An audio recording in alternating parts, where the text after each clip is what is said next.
সকালের একঘেয়েমি ব্রেকফাস্ট একদমই ভালো লাগে না, মাঝে মাঝে মনে হয় একটু অন্যরকম কিছু যদি ট্রাই করা যায়। আর বাচ্চারা তো একরকমের একঘেয়ে ব্রেকফাস্ট একদমই খেতে চায় না, যার জন্য বাচ্চাদের টিফিনে হোক আর সকালের ব্রেকফাস্টে হোক এইভাবে যদি পনির স্যান্ডউইচ বানিয়ে নেওয়া যায় খুব চটপটভাবে, তাহলে কিন্তু ভালোই হয়। পনির স্যান্ডউইচ বানানোর জন্য পাউরুটিটাকে দেখো সেঁকে নিলাম, পেঁয়াজ কুচিয়ে নিয়েছি, পনিরটাকে কুচিয়ে নিয়েছি।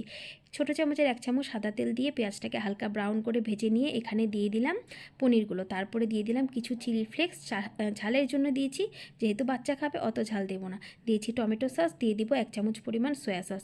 নুনটা কিন্তু একদম কম দিয়েছি, কারণ সয়া সস পড়বে, সয়া সস পড়লে কিন্তু নুনটা একটু কম দিতে হয়। আর এদিকে দেখো নাড়াচাড়া করে দিয়ে দিলাম ধনেপাতা। ধনেপাতা দিলে খেতে আরও ভালো লাগে। এবার নামিয়ে এখানে কিছুটা আমি মিশিয়ে দিয়েছি মেয়োনিজ দিলে টেস্টটা আরও বেড়ে যায়।